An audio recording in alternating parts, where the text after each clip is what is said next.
Très chers compatriotes, nous voici pour la troisième fois au rendez-vous de l'histoire. La première fois, ce fut en ce beau jour du 30 juin 1960. Dans l'allégresse générale, notre pays accédait à la souveraineté nationale et internationale. Mais ce fut également le début de la difficile naissance d'une nation et l'apprentissage laborieux de l'exercice du pouvoir. La seconde fois, le 24 novembre 1965, l'anarchie s'installait partout dans le pays. Lentement mais sûrement, les luttes fratricides accablaient notre peuple. Devant le chaos et la division qui menaçaient d'éclatement les fondements même de l'État, une poignée de vaillants fils du pays, dans un élan de sursaut patriotique, décidèrent d'infléchir le cours de l'histoire de notre pays. Aujourd'hui, 24 avril 1990, enfin, à la veille du 30e anniversaire de l'accession du Zaïre à la souveraineté nationale, après une présence de près de 25 ans à la tête du pays, et face aux grandes mutations qui tourmentent le monde en ce 20e siècle finissant, j'ai pensé qu'il était temps de recueillir les avis du peuple zaïrois afin de dégager les lignes directrices susceptibles d'orienter nos choix politiques. Ainsi, le 14 janvier 1990, à l'occasion de l'échange des vœux de Nouvel An, j'avais annoncé à mon peuple ma volonté d'organiser un large débat national sur le fonctionnement des institutions politiques de la Deuxième République.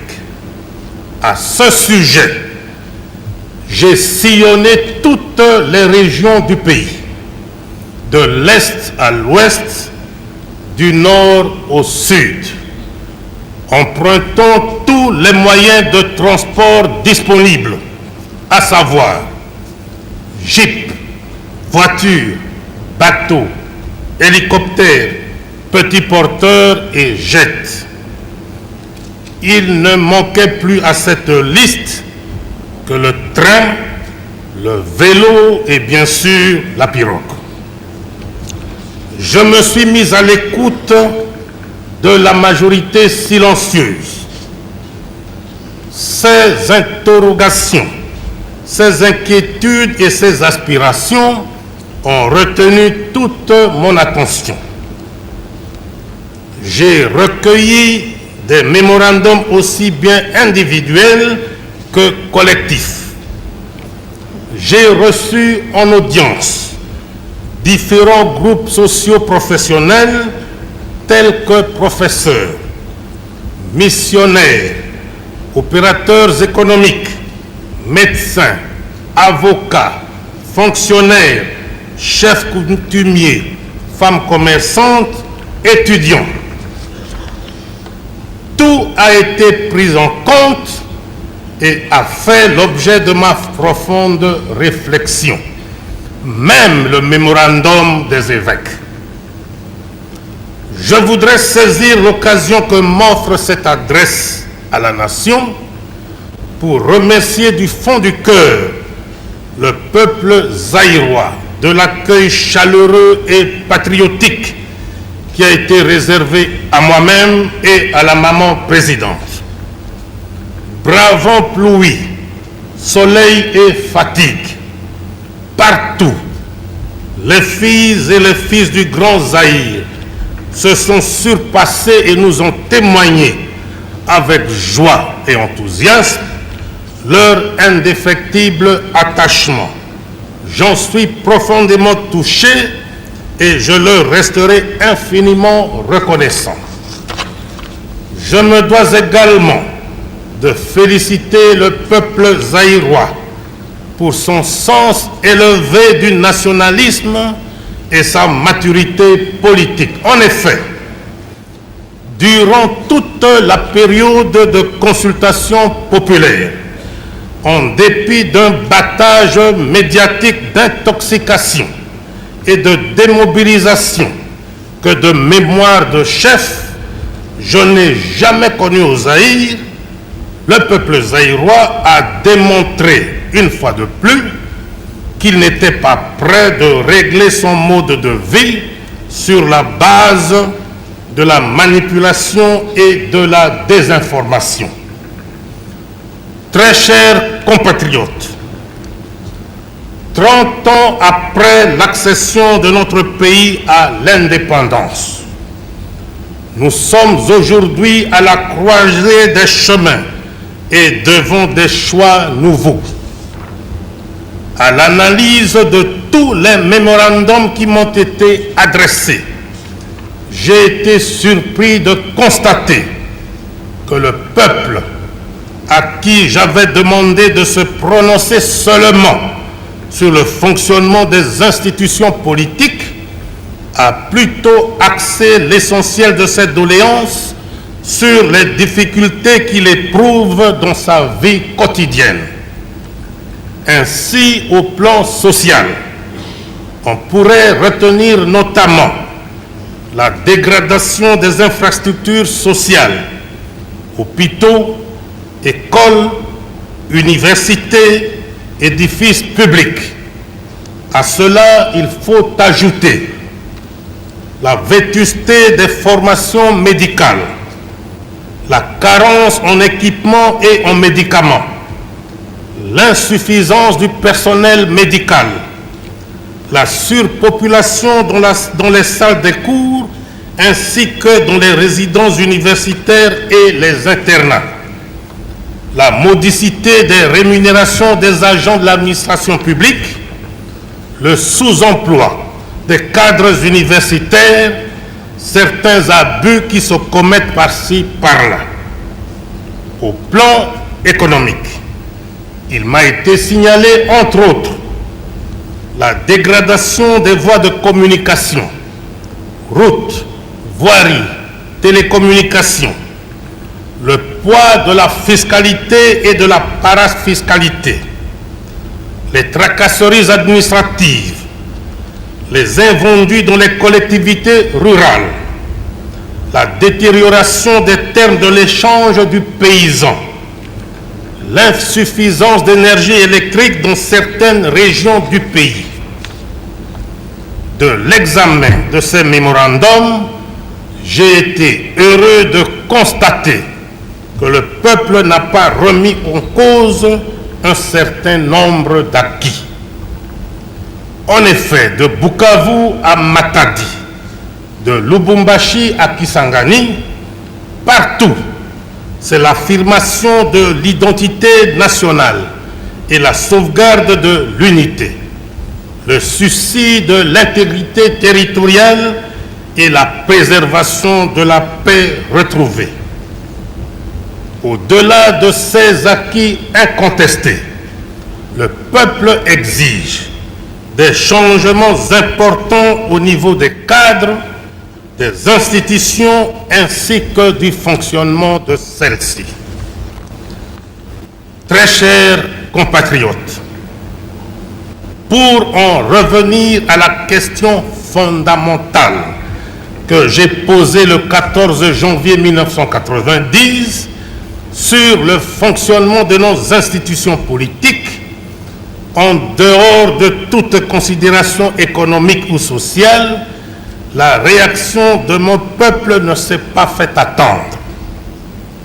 Dans l'ensemble, le bilan politique de la consultation populaire selon le rapport qui m'a été présenté par le Bureau national de coordination, indique qu'au total, 6128 mémorandums ont été enregistrés et analysés jusqu'au 21 avril 1990. En vous signalant que, d'une part, plus d'1 million de Zaïroises et de Zaïrois ont pris part à ce débat national et d'autre part, les compatriotes résidant à l'étranger ont également apporté leur contribution à travers 116 mémorandums. Sur les 6128 mémorandums reçus, 5310, soit 87%, ont proposé des réformes en profondeur au sein du mouvement populaire de la Révolution. Cependant, deux tendances se sont dessinées clairement. La première estime que le MPR doit demeurer le parti unique, mais certains de ses organes doivent disparaître. Il s'agit principalement du comité central, du bureau politique et du conseil consultatif permanent pour le développement. La même tendance estime également que le secrétariat général et les branches spécialisées du MPR doivent être dissous. La deuxième se prononce pour la réduction sensible des organes et des effectifs des hommes qui les composent. Cette tendance a également suggéré que le mouvement populaire de la Révolution, à tous les niveaux, fasse appel à des hommes nouveaux. En revanche, 818 mémorandums, soit 13%, se sont clairement exprimés en recommandant vivement l'instauration du multipartisme. Outre le choix porté sur le maintien du monopartisme ou sur l'instauration du multipartisme, l'analyse des mémorandums a également permis de déceler d'autres préoccupations du peuple que voici. 1. La réhabilitation des trois pouvoirs traditionnels, à savoir le législatif, l'exécutif et le judiciaire. 2. Le renforcement des pouvoirs de contrôle du Conseil législatif et de tous les organes délibérants. 3. La responsabilisation de l'exécutif, tant au niveau central que régional, devant les organes délibérants. 4. La dépolitisation de la fonction publique, de la territoriale, des forces armées, de la gendarmerie, de la garde civile et des services de sécurité, exigeant pour ces derniers une profonde restructuration en vue de garantir en toutes circonstances les droits fondamentaux des citoyens et les libertés individuelles.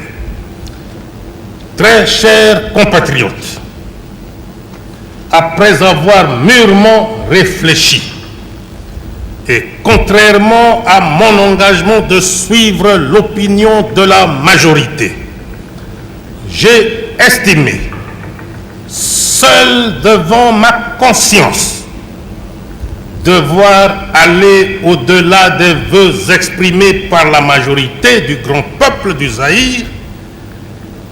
Aussi, j'ai décidé de tenter de nouveau l'expérience du pluralisme politique dans notre pays en optant pour un système de 3 partis politiques, en ce compris le mouvement populaire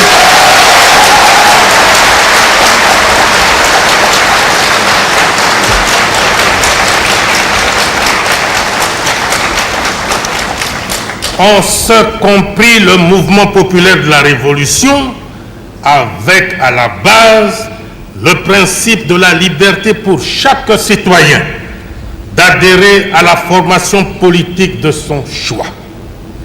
Je voudrais que sur ce point précis, les fils et les filles de notre grand pays qui m'ont toujours assuré de leur totale confiance et de leur entière adhésion comprennent que le Grand Zaïre, situé au cœur du continent africain, sans être à la remorque de qui que ce soit, ne doit pas non plus se contenter des positions figées ni se complaire dans l'immobilisme.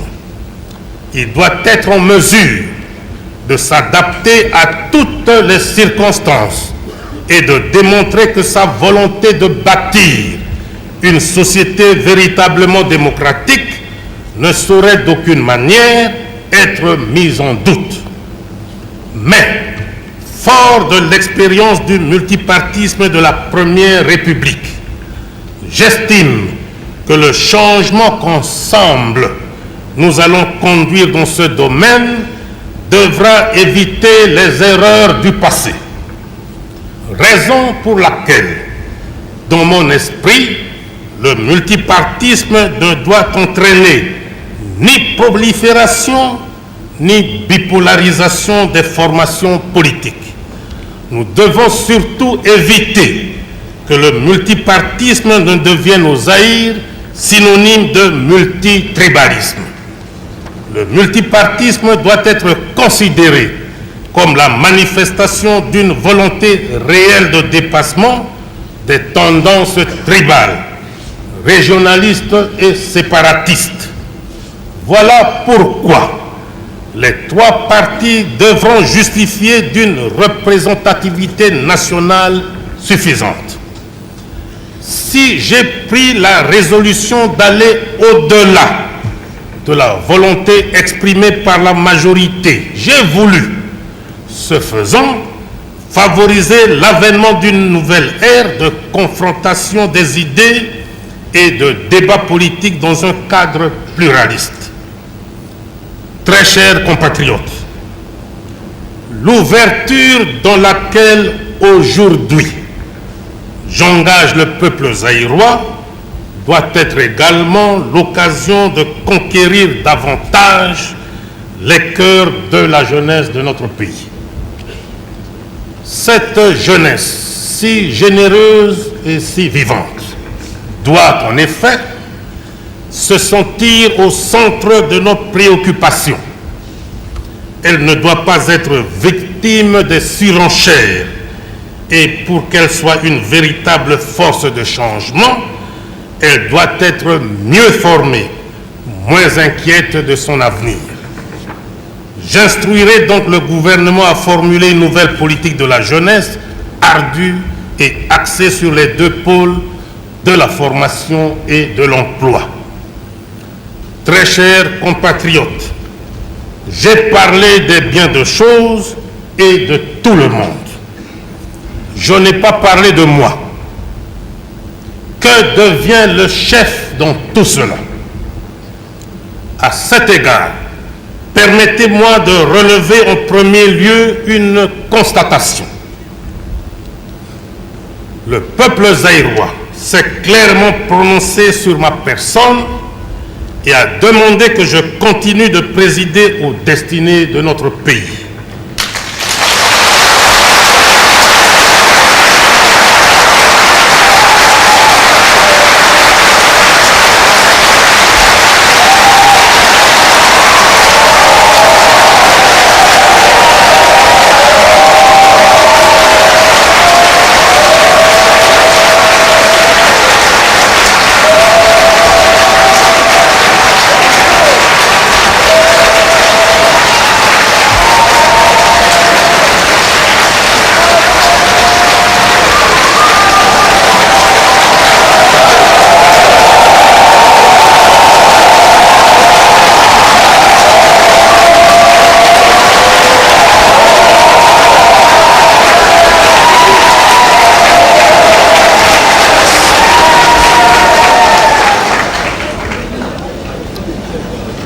Je voudrais remercier mon peuple pour cette expression incontestable de confiance renouvelée.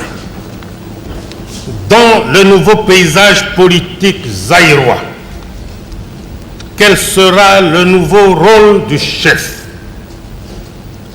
Le chef de l'État est au-dessus des partis politiques. Il sera l'arbitre. Mieux,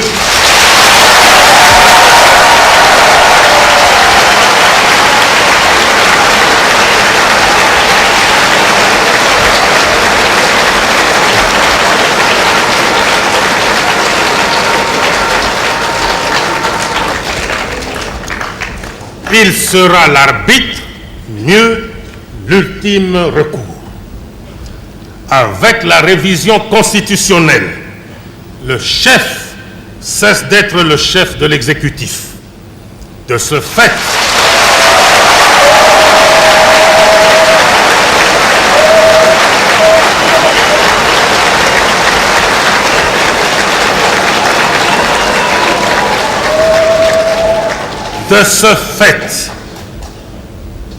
il ne pourrait être soumis ni à la critique, ni au contrôle du Conseil législatif.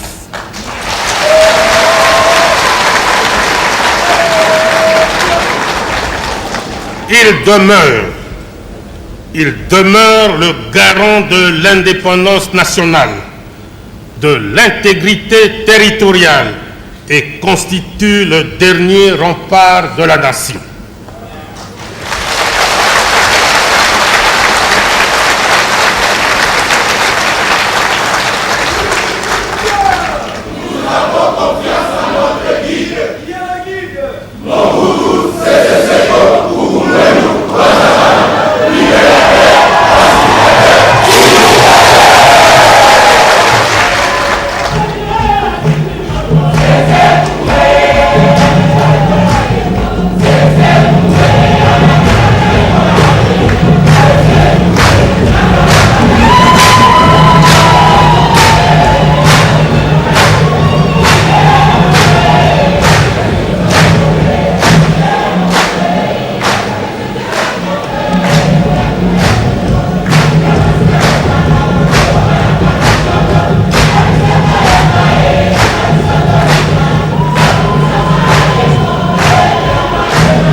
Les fils et toutes les filles de notre pays, membres ou non d'un parti, doivent se reconnaître en lui.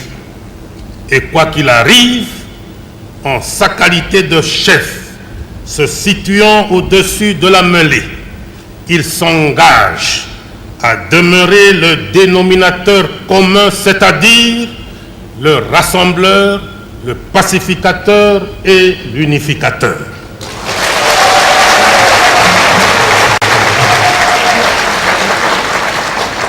Mon rôle d'arbitre au-dessus des partis ayant été ainsi défini, je vous annonce que je prends ce jour congé du mouvement populaire de la Révolution pour lui permettre de se choisir un nouveau chef devant conduire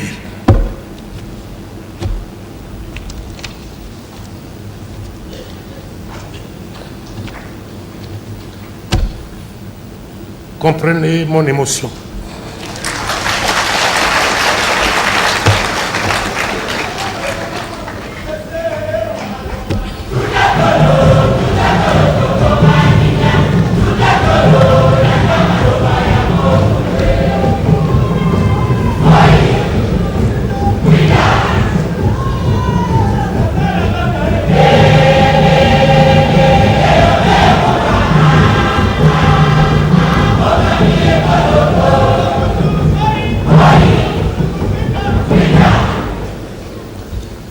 Mon rôle d'arbitre au-dessus des partis ayant été ainsi défini, je vous annonce que je prends ce jour congé du mouvement populaire de la Révolution pour lui permettre de se choisir un nouveau chef devant conduire les changements des structures matérielles et humaines de ce parti. Très chers compatriotes, j'ai un dernier mot sur certains aspects qui pourraient paraître secondaires et qui concernent la démarche et les usages politiques que nous avons créés et vécus ensemble. Dans notre élan révolutionnaire, tout à fait légitime, et à un moment précis de cette révolution, nous avons été amenés à adopter dans notre langage politique et institutionnel certaines dénominations qui aujourd'hui risquent de nous mettre en porte-à-faux avec les nouvelles options que nous venons de prendre, fondées sur notre souci de plus de liberté et d'adaptation à l'universalité. C'est ainsi que vous aurez remarqué que tout au long de mon propos, je n'ai pas utilisé les termes citoyennes, citoyens, militantes, militants, me disant que peut-être certaines filles, certains fils, voire certains collaborateurs voudraient bien revenir au vocable plus universel que vous connaissez tous. Excellences, mesdames, mesdemoiselles, messieurs. À dater de ce jour, les choses étant ce qu'elles sont, c'est-à-dire telles que je les ai clairement définies, je dois vous dire que je ne me sentirai en rien gêné d'appeler le premier commissaire d'État et le commissaire d'État, premier ministre et ministre, le Conseil législatif et les commissaires du peuple, l'Assemblée nationale et les honorables députés. Dans le même contexte politique précédemment décrit, nous nous sommes imposés une tenue nationale comme il en existe dans beaucoup d'autres pays. Chez nous, elle s'appelle l'abacos. Cependant, tout en le maintenant comme tenue nationale, j'estime que dans ce domaine également, chaque Zaïrois aura à faire usage de sa liberté, usant de la mienne. Je me dois de préciser que vous ne me verrez pas en cravate. Mon choix ayant été fait en février 1972, je me sens très bien dans ma peau de nationaliste zaïrois.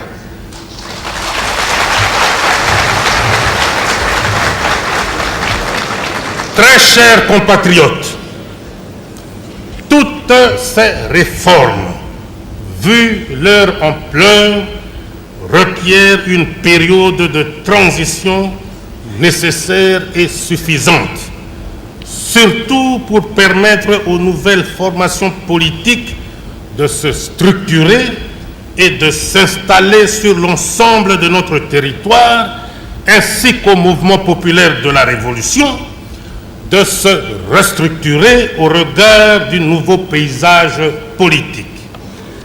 Étant donné que tous les organes délibérants ont reçu avec une belle unanimité le satisfecit du peuple, qui du reste a demandé que leur pouvoir de contrôle soit renforcé, j'ai estimé, suivant en cela la volonté librement exprimée par le peuple zaïrois, que ces organes délibérants, c'est-à-dire le Conseil législatif, les assemblées régionales, les comités populaires des zones et les conseils de collectivité restent en place jusqu'aux élections prochaines.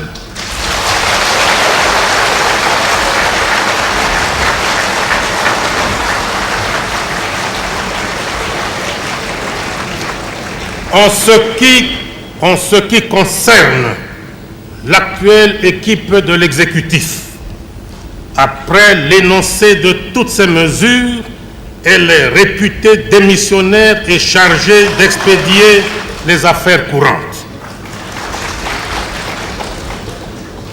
Dans les tout prochains jours, sera connu le nom du premier commissaire d'État ou du premier ministre, si vous voulez, avec le nouveau chef du gouvernement, des consultations seront engagées pour la constitution de l'équipe de transition qui aura principalement pour mission l'exécution d'un programme d'urgence visant à répondre aux attentes de la population dans le domaine économique et social. Quant aux partis politiques, un projet de loi fixant les conditions de leur existence, leur agrément et leur financement sera déposé incessamment sur le bureau du Conseil législatif. Pour toutes ces raisons, la période de transition ira du 24 avril 1990 au 30 avril 1991. Cette période de 12 mois sera mise à profit par les formations politiques pour faire l'apprentissage de la démocratie pluraliste et affronter l'électorat suivant en cela un calendrier précis qui sera rendu public. La période de transition sera également mise à profit pour procéder à la révision de la Constitution qui se fera en 2 étapes. Comme je l'ai déclaré plus haut, le pays sera régi pendant la transition par la Constitution actuelle qui doit subir des modifications au niveau du Conseil législatif. Pendant ce temps, une commission sera mise sur pied pour l'élaboration d'une constitution définitive appelée à régir la Troisième République. Après la mise en place du gouvernement de transition, j'entreprendrai une tournée d'explication des nouvelles réformes à travers le pays, car la majorité silencieuse qui a exprimé clairement sa volonté pourrait ne pas comprendre pourquoi et dans quel intérêt j'ai opté pour le point de vue de la minorité. Très chers compatriotes, avant de terminer mon propos, je voudrais me résumer pour une bonne compréhension de tous. À dater de ce jour, mardi 24 avril 1990, tirant les enseignements de la consultation populaire à laquelle avaient pris part plus d'1 million de Zaïroises et de Zaïrois et d'où sont sortis 6128 mémorandums, j'annonce solennellement au peuple zaïrois 1. L'introduction du multipartisme à 3 au Zaïre, l'abolition de l'institutionnalisation du mouvement populaire de la Révolution avec comme conséquence la suppression de son rôle dirigeant, la séparation nette entre le parti et l'État, la réhabilitation des 3 pouvoirs traditionnels, à savoir le législatif, l'exécutif et le judiciaire, comme les seuls organes constitutionnels. La dépolitisation de la fonction publique, de la territoriale, des forces armées, de la gendarmerie, de la garde civile et des services de sécurité. L'instauration d'un pluralisme syndical. 2. La désignation d'un premier commissaire d'État. 2. La désignation d'un premier commissaire d'État ou premier ministre, si vous voulez, suivi de la formation d'un gouvernement de transition. 3. La révision de l'actuelle Constitution en vue de l'adapter à la période de transition qui s'instaure. 4. La mise sur pied d'une commission chargée d'élaborer la Constitution de la Troisième République, Constitution qui sera sanctionnée par un référendum populaire. 5.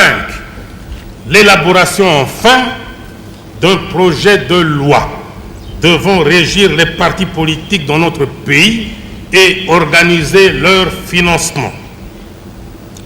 Très chers compatriotes,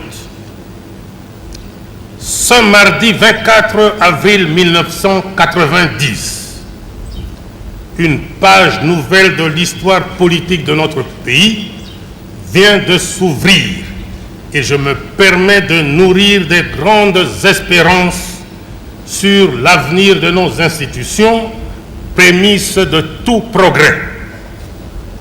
Quelles que soient les lacunes inhérentes à toute œuvre humaine, nous devons reconnaître que grâce à l'idéal qui nous a toujours animés dès l'aube du 24 novembre 1965, nous avons la paix, l'unité nationale, l'intégrité du territoire et la fierté de nous sentir partout zaïrois. Voilà le nouveau visage du Zaïre. Voilà le Zaïre de la Troisième République qui prend naissance aujourd'hui et que nous voulons grand et prospère. Ce Zaïre, nous devons le bâtir ensemble pour relever un défi digne du troisième millénaire vers lequel va nous conduire la Troisième République. Si deux désirs font une volonté, comme le disait un grand penseur britannique, George Meredith, pour ne pas le citer, je me demande quant à moi ce que peuvent faire deux volontés unies, la vôtre et la mienne. Deux volontés qui s'inscrivent dans le cadre d'un nouveau pacte que nous signons aujourd'hui, vous et moi, pour la construction d'un nouveau Zaïre. Un nouveau Zaïre, dis-je, sûr de lui, fort du grand génie créateur de son peuple, conscient de sa place au cœur de l'Afrique, capable désormais d'affronter avec foi et sérénité, assurance et dignité les défis de l'an 2000. Un nouveau Zaïre enfin, qui fera dire aux générations futures, pensant à la journée d'aujourd'hui, vraiment, ce fut un des moments les plus beaux de l'histoire de la République. Vive le Zaïre, vive la Troisième République, vive le renouveau. Je vous remercie.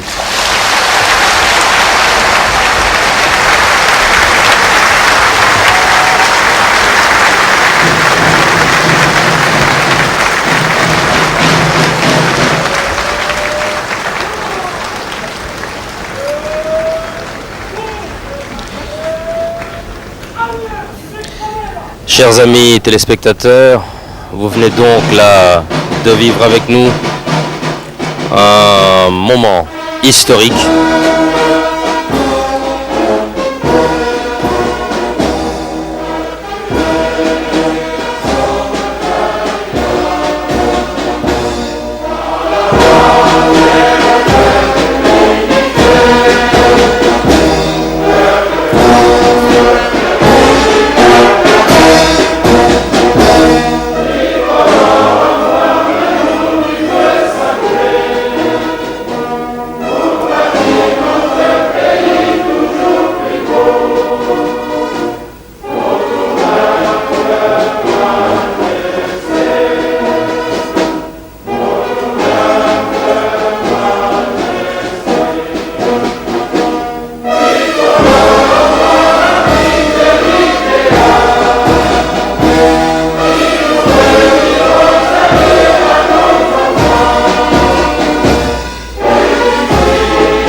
Chers téléspectateurs, nous n'avions vraiment pas tort de vous dire au début de ce reportage que nous avions réellement rendez-vous avec l'histoire aujourd'hui. Le président fondateur vient de nous donner donc raison. Le maréchal Mobutu Sese Seko vient donc de signer un nouveau pacte avec son peuple pour un nouveau départ de notre pays, la République du Zaïre. Aujourd'hui, 24 avril 1990, salue donc le renouveau dans notre pays. Le renouveau qui s'appelle le 3e République, c'est un jour vraiment historique et nous retiendrons que le maréchal Mobutu Sese Seko, président de la République du Zaïre, a rendu un hommage déférent à la révolution et donné un satisfecit à tous ses acquis. Avant que nous ne fassions un commentaire au niveau de la rédaction française, je vais rapidement demander à la rédaction en langue nationale d'être très bref, mais de dire l'essentiel, parce que nous devons tous nous rendre maintenant à la pagode présidentielle pour la conférence de presse du maréchal Mobutu Sese Seko, président de la République du Zaïre. Bapangi ya Luzolo awa na kati ya cité ya parti Ansele mambu yonso metubama yame kuakana befilo nyonso benokele na lukufu beno mufa na zabisa benoti maréchal Mobutu Sese